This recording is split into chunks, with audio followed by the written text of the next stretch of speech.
The web page that I chose to use for this assignment, the school's name is Guion Creek Elementary School, and this is the web page for the elementary portion of this.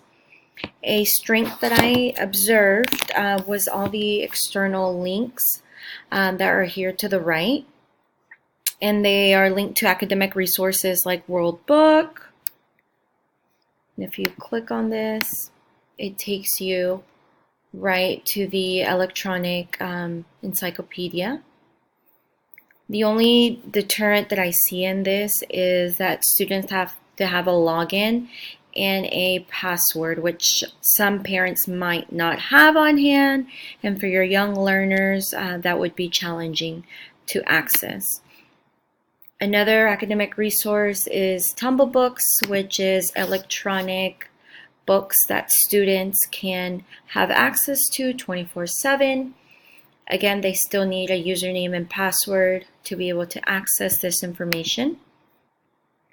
BrainPop is also another cool little digital feature that students are able to use if they're researching more on any topic, and they're able to go to this website, but they still have to have a code and login to be able to utilize this.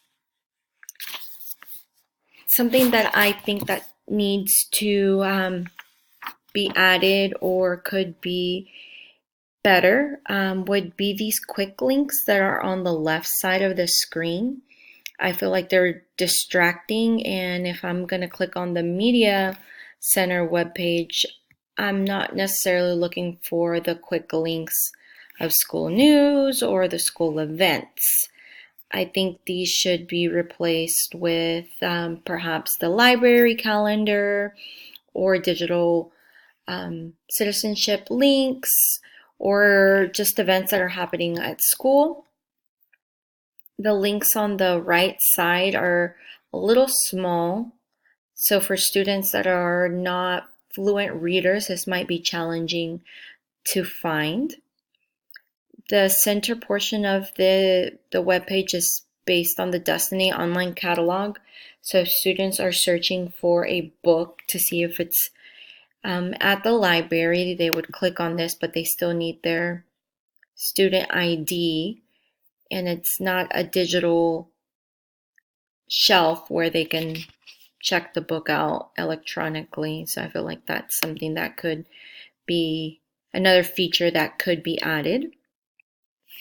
The web page is very easy and clean. It's not cluttered with extra information. I would like to see this formatted differently just to be more aesthetic for young learners and for teachers. It is missing like professional development links or just any additional links that teachers would like to use, like the links that could be used would be like the LAA, just for the best apps for teaching and learning. That could be also another link, and just perhaps have an educator section where all those links are more catered for educators, and perhaps one that is catered more for parents to use, and maybe more for the community, like check out what's happening in the library. I think those are all features that could make this particular web page more fluent and more useful to parents and community stakeholders as well.